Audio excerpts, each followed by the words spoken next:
So to initiate the conversation, what exactly is the land that you bought? Is it in some kind of trust? How did you go about buying it? How large is the land? We're on 160 acres here, and we have a private association that's kind of step one of what we do. And that association is for people of European heritage, culturally, genetically. And then once you're through that PMA, you're eligible to buy into the company. It's not a trust yet. We probably will incorporate a trust, but the company that owns that 160 acres. So all the members here, the residents, are shareholders in that company. Okay, and so how many structures are on there at present? How many houses have been built? What are future developments going to be? Is there going to be a school? Do you basically see Orania in South Africa as a model? Yeah, we visited Orania, myself and the vice president of our EPL. I'm sorry about that. You're gonna have to wait. Um, Um, yeah, we visited in January, and it was very inspiring. I think they've created something special, and they've done it all on their own. They've done all of the work. So we've implemented a similar kind of own work policy, which does slow down development, obviously. So we've cut all the roads, done all the clearing. We had to hire a dozer a couple times, and obviously we don't have well drilling equipment, so that was outsourced. Um, but yeah, there are like 10, I guess, dwellings on site. Most of them are on the smaller side. We can't finance traditional housing in the way that you would in a more typical arrangement. So there are limitations to what we're doing, but we see it as worth it. So I don't know what the zoning is like where you're at, but in most places, getting permission to build a structure is it's a long process, and you can only have so many structures on a property. Are you worried that you're going to be limited in that sense? Because I mean, theoretically, you have 160 acres, but how many houses can you actually build? Yeah, there are no permitting requirements in the county that we live in here, no zoning regulations either. So we're in unincorporated area. It's very easy to develop. Our main limiting factor is septic systems. There's no county sewer or anything that we're hooked into. So every home site has to have its own septic, which, constrains how many dwellings we can fit here. We should be able to ultimately fit about 50 though. Do you have a water source? Wells, yeah, groundwater. Okay. And There's also a spring on the land as well. and how much was the property, if you don't mind saying? Well, let me try to remember. It was around 200,000, so it was very cheap Was that considering how completely much land it is. crowdfunded? All of the funds came from the initial members, the initial residents. Okay. We pooled our funds. And so I guess what they're part owners of the property. So what you said it's like a company, and these are stakeholders in the company. Is that how it's structured right now? Correct.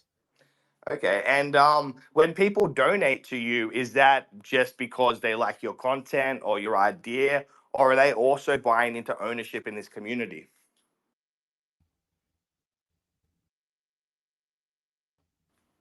No, Uh, donations don't, allow you to buy into the company. We have a donation campaign for legal expenses.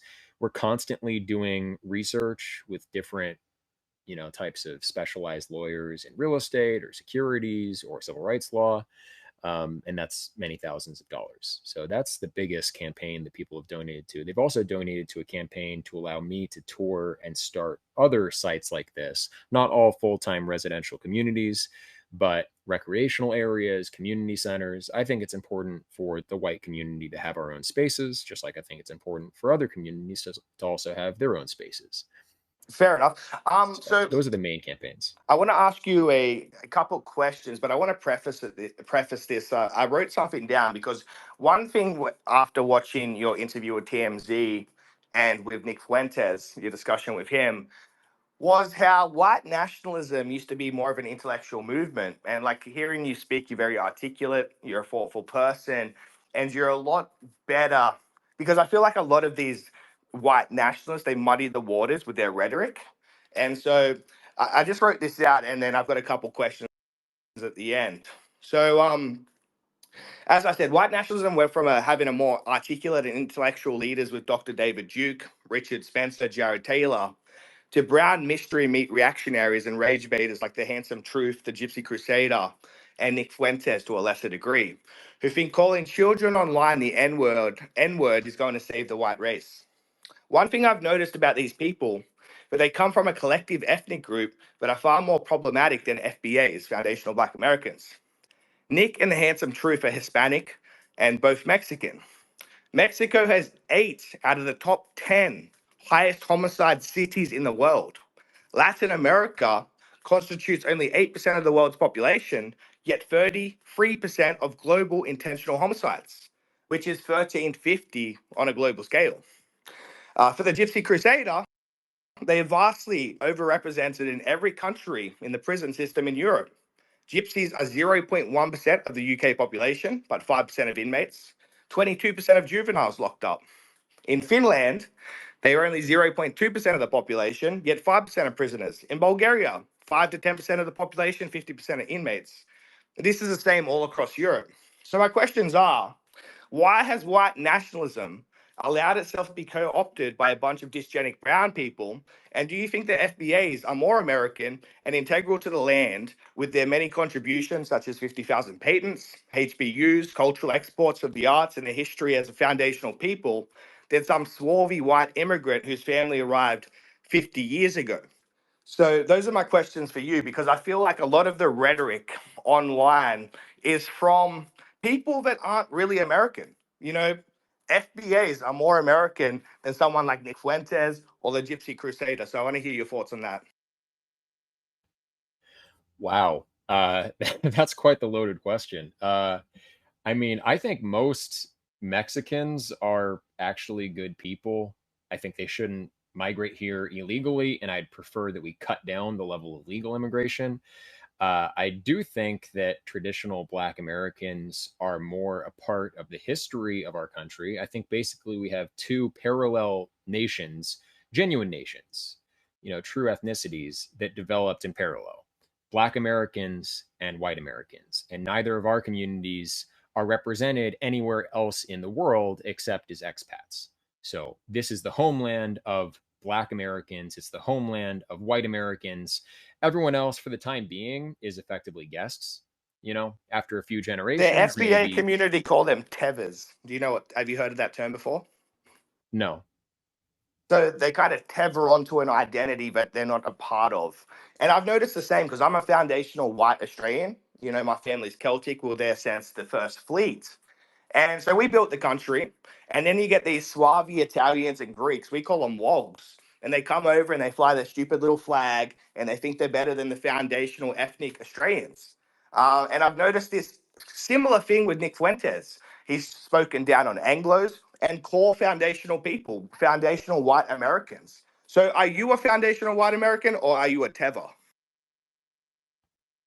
I have ancestors going back to the founding of the country. I am foundational American. My Norwegian side, where my last name comes from, we got here towards the beginning of the 20th century, but that's only a quarter of my ancestry. And I would say anything, prior to 1965, you could be considered foundational in some sense.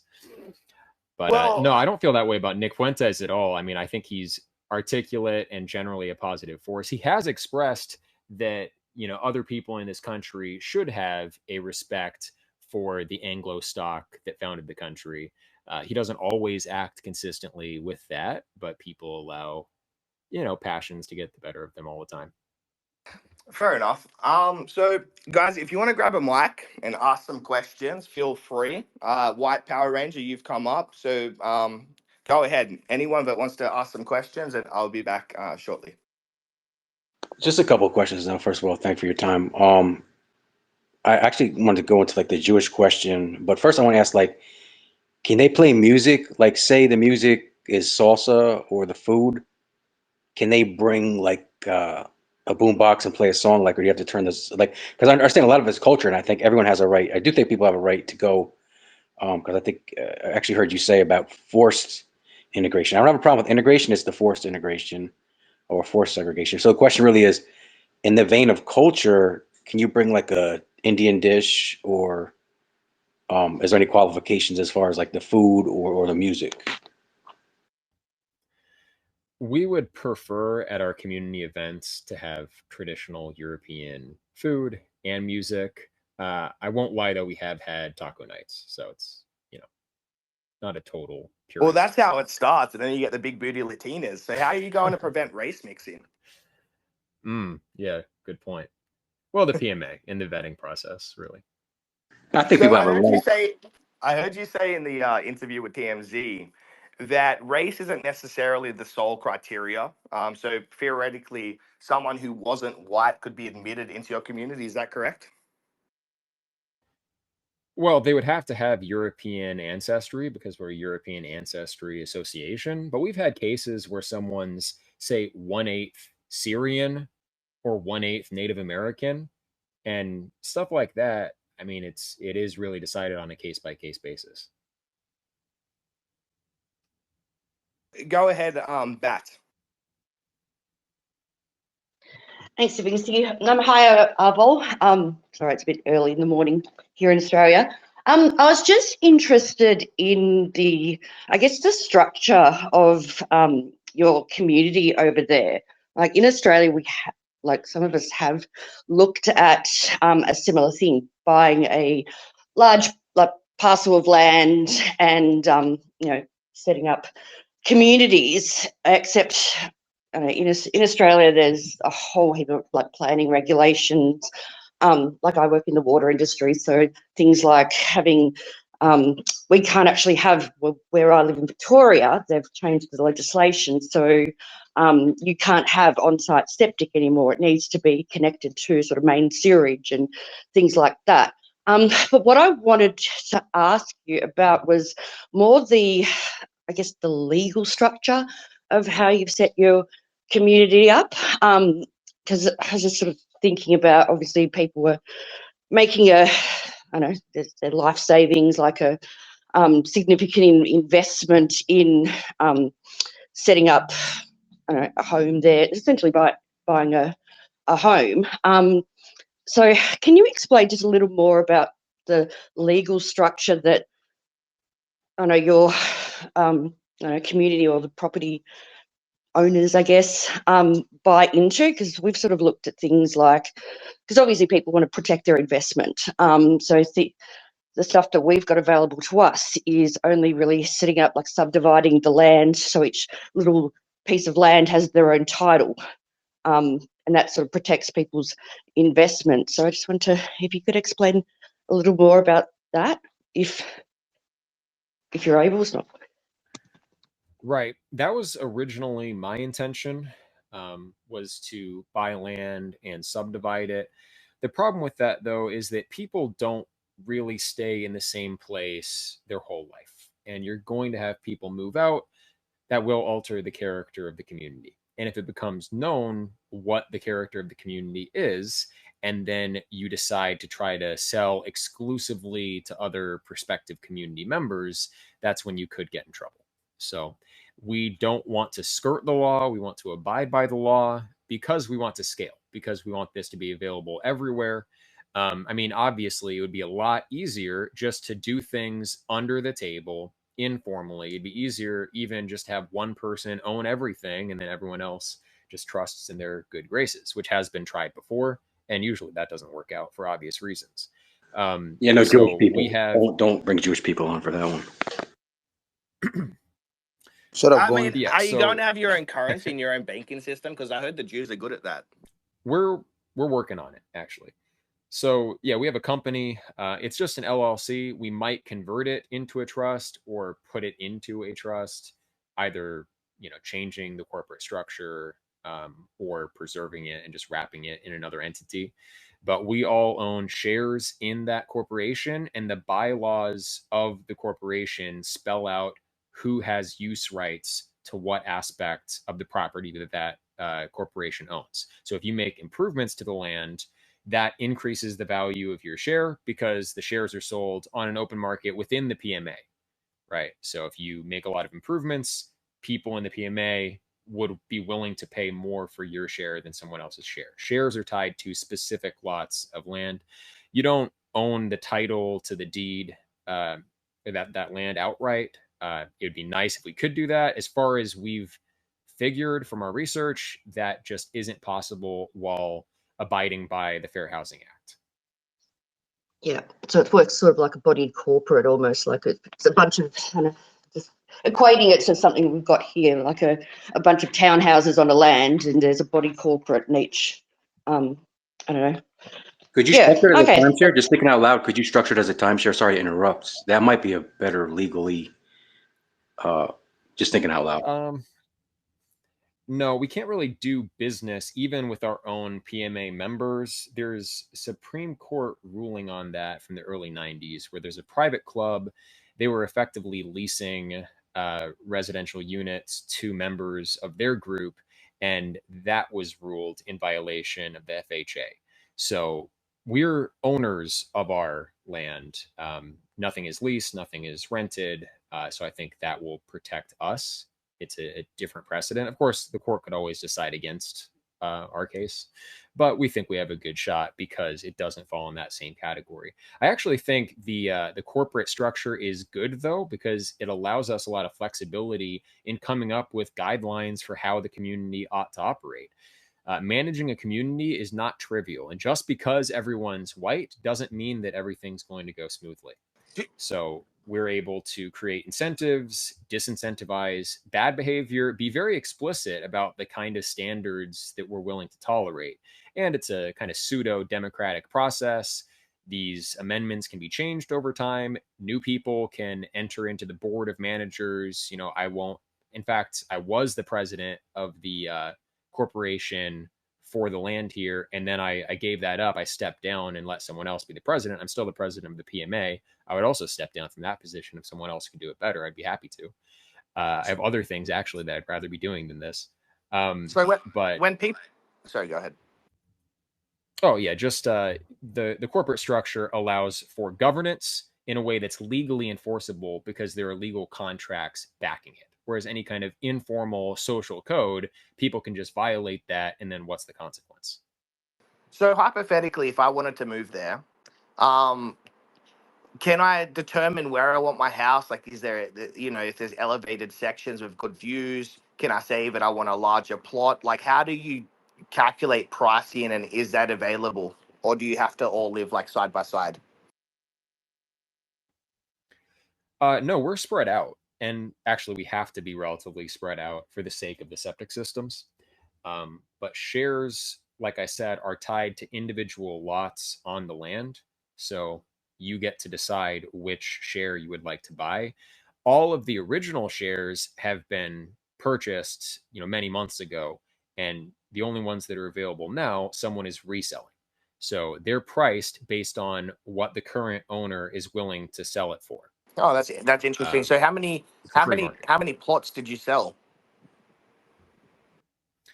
I believe there are 50 or so distinct shares.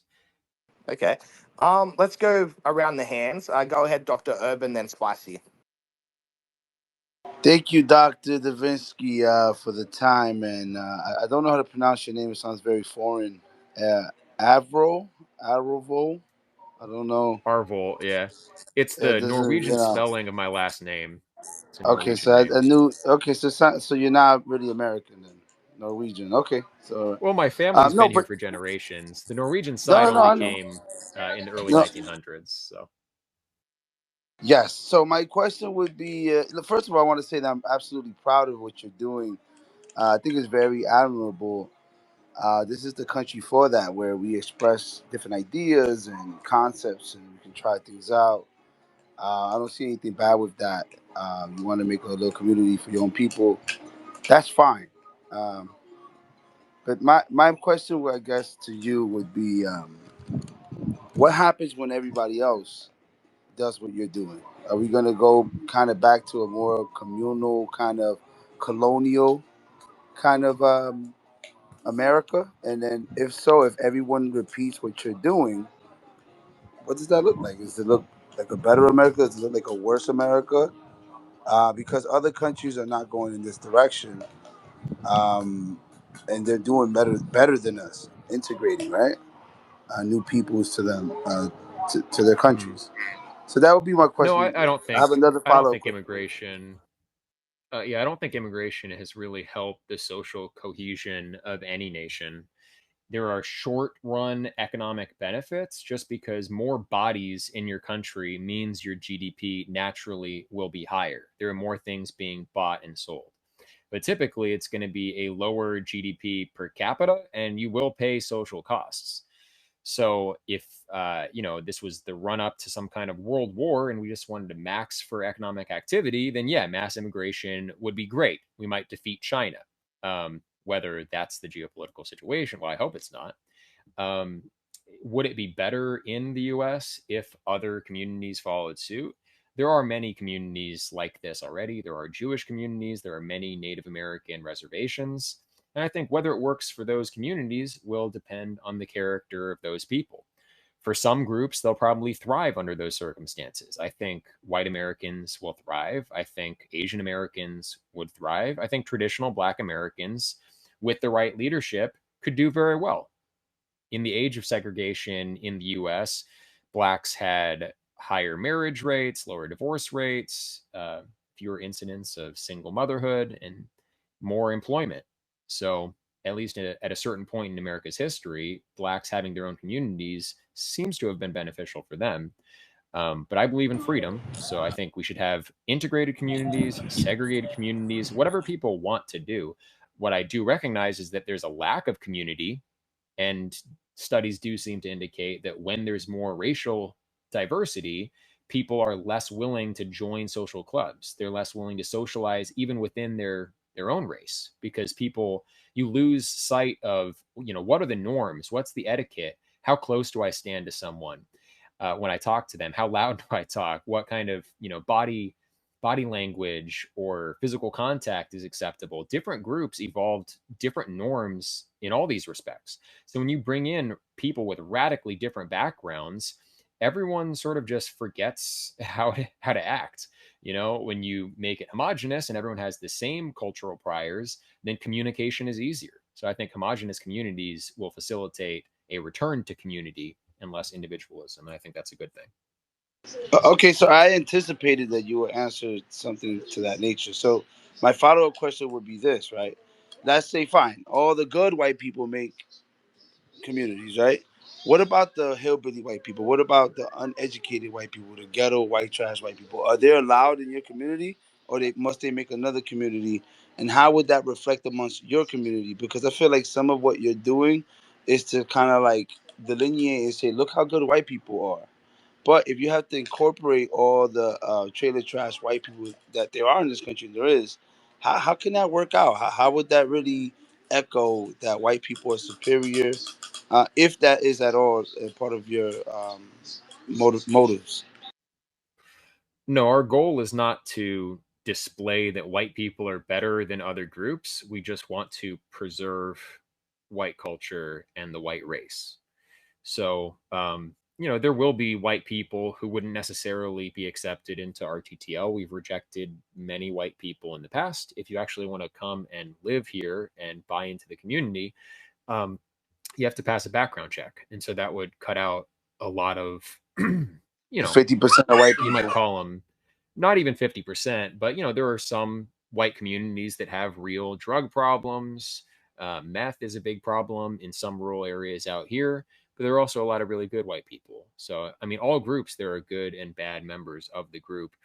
We're not trying to, only pick the very best. I want to help average white people have a sense of community and have opportunities. Um, so, there is a line, though, of course. I think we're Okay, just quick. final question, Division. So I just want to ask one final thing, right? How would this be any different if you took, educated FBA Americans who are completely Americanized, they play bluegrass, all this stuff, they know all the music, they're American, and they're good people who can pass these background checks. How would this affect this community? You're avoiding bad people. You're taking the best, high educated people who have this common Americana culture. There's plenty of FBA people who have that. So why not just focus on good Americans and not delineate through race? Well, because it's not just an Americana cultural association, it's a European heritage association. So most of our members are more interested in traditional European cultures than the average American is. Classical music, traditional styles of architecture. We have a guy who makes traditional, like, medieval clothing and tents and stuff, and we think that's really cool.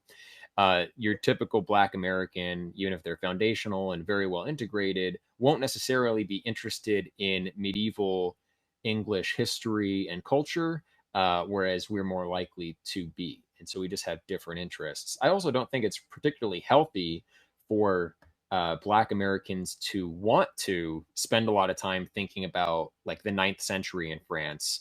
If you're French, it makes sense. You're celebrating your ancestry, but you shouldn't spend. It's like weebs, who, like, obsess about Japanese culture and history, but that's not their heritage. I think that's perverse. That's wrong. Yeah, one funny thing about these weebs is that there tends to be like a liberal bias for them. Like people like Vorsh, people like Hassan. I was watching that interview with Hassan, and he was interviewing Elon Musk's trans daughter. And he's talking about how much better Japan is. And it's like, are they brain dead? Because Japan is like the antithesis of everything that he stands against. It's an ethno state. It's super hyper capitalistic. Like, this same person would go to Times Square and be like, oh my God, this is late stage capitalism. Look at these billboards. They'd go downtown Shibuya and jizz in their pants. So I don't know what this fetishization is with these liberal leftists that shill so hard for Japan. Like that doesn't make sense to me. But let's go to some more questions. Let's go to Spicy and then we'll go to Ludwig. Okay, I have a quick question. Um, I guess it's like a two-part question.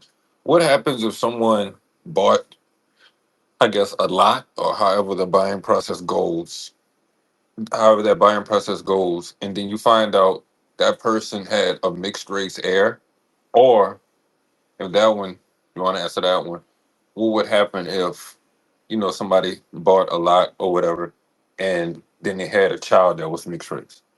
Which would inherit it when they die? Do you have any like stuff set in place to Right. prevent that? Yeah, we do have processes in place. So people don't own their lots fee simple. They are members of this corporation. One standard of being a member of the corporation and owning shares in the corporation, and having, decision power and votes and et cetera, is qualifying for the return to the land PMA. So if someone bought in under false pretenses, they would likely be, forced to give up their share. And we have a process where we would buy them out. First, their share goes up for purchase by the general PMA membership. And then, if no one in the PMA decided to buy their lot, it would fall to the LLC itself, which would be required to raise the funds, or if it couldn't pay it off in a lump sum, we would have, I think it's like 2 years. I forget the exact time frame we set. We'd have a certain amount of time to pay their interest off for the company. So yeah, we do have ways of kicking people out if things like that come up. Okay, and so you consider, like, say someone wanted to move there and they said, I want to be part of this all white society. I want a white husband, I want a white family, and then they just ended up with somebody that wasn't white. That coming into the false pretenses? You count that as coming in as a false pretense? Well, yeah, they would no longer meet the requirements to be a member of RTTL. So once they lose that membership, they still have, the financial benefits of membership in the corporation, and that it's still their property, but they would lose residency rights immediately. And then we would have processes where we'd buy them out. Okay, got you. Thank you. Okay, let's go to Ludwig. Go ahead. Howdy, sir. We talked because through Duchess on Spaces a little bit ago, and you were talking about achieving this and doing this, and it's good to see you moving forward with this, and I wish you all the best with it. It amazes. It's very telling pushback you've gotten. So telling. When a black buys land and they move together. Everybody acts like they created a cure for cancer. But if a few white people just want to homestead together, all of a sudden it's an issue. So I tip my hat to you. And I got a two-part question. The first part, are you planning more communities? And, I don't understand if you don't want to say too much ahead of time, but are you planning more communities? Do you have a cap on this community? How big you would like to grow it? And this other question, I've gays and lesbians, I believe that lifestyle is degenerate. I could be wrong on this, and I don't know, maybe somebody already asked. But I think you exclude gay couples, gay individuals. Is that correct? Yeah, practicing homosexuality is against our code of conduct. No, I agree with you. That's a good standard to have, especially if you're trying to, develop wholesome families. But my question is this, and I'm just curious. My mind's always racing. So say you have a couple, you have children, they're there 10 years, things are going well, you build a community, and their children, one of their children become gay. Have you guys thought of that? And how would you guys handle that? Would they be, asked to leave, as you pointed out, bought out? Would there be, an exemption to considering like if they're a teenager, children? Or would you ask the whole and ask them to leave once they become an adult, the child? Have you guys thought of that? Do you guys got something in place to deal with that type of issue? Well, I do think that in some rare cases, homosexuality is effectively inborn, but I think it's a small minority of cases. Usually, I think it's something that happens in development or some abuse or something like that. In those cases where someone is temperamentally homosexual, they don't have to engage in homosexual acts.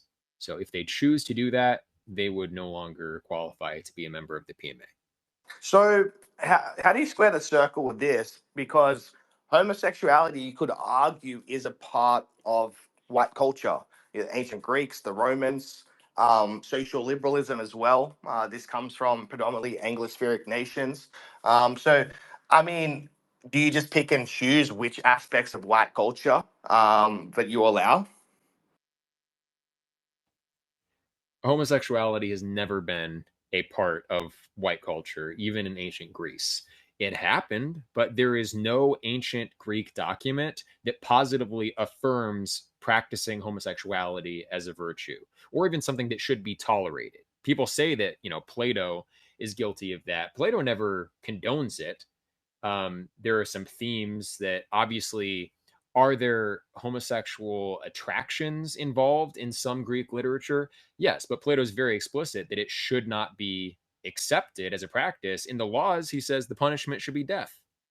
So it's not true that homosexuality has ever been really an accepted part of white culture. I mean, they've made murals and paintings of gay orgies. I'm not saying it was the norm, but it was accepted to some degree, comparatively to other parts of the world. Yeah, it wasn't normative. It wasn't part of normative white society. There will be things that are deviant. We're not going to accept all deviant behaviors from Western history. Real quick, my first question was, is there a cap on this current community where you guys are going to stop taking people for this current community? And are you planning to do more community? Yes, we're very actively planning multiple communities. Right now, there are several groups that are pretty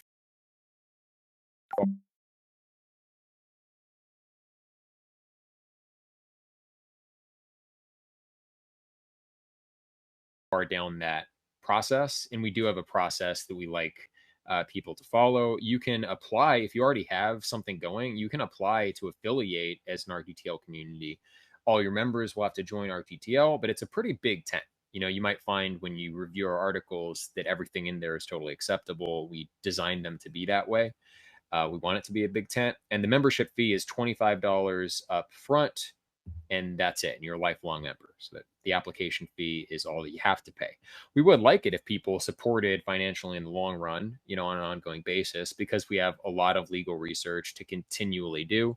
And also, we'd like to expand our administrative operations. Like right now, our interview slots are booked out a month.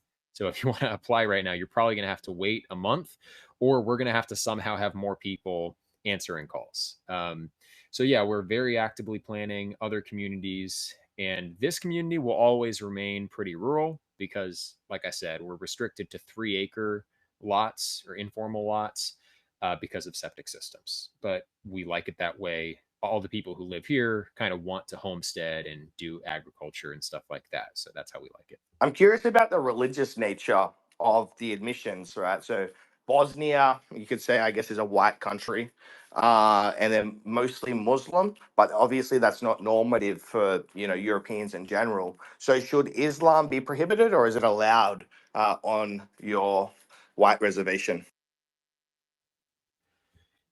Well, we don't call it a reservation. We don't consider Islam to be a traditional European religion. We consider Christianity, European paganism, even agnosticism to be traditional European religious persuasions. Yeah, I was being facetious with the reservation, but that is one criticism other white nationalists have put on people like you. This kind of rural escapism, moving away from the centers of power. I mean, how do you retort those criticisms that this is basically white flight? Well, I think we're demonstrating the potency of this strategy right now, where the media is trying to create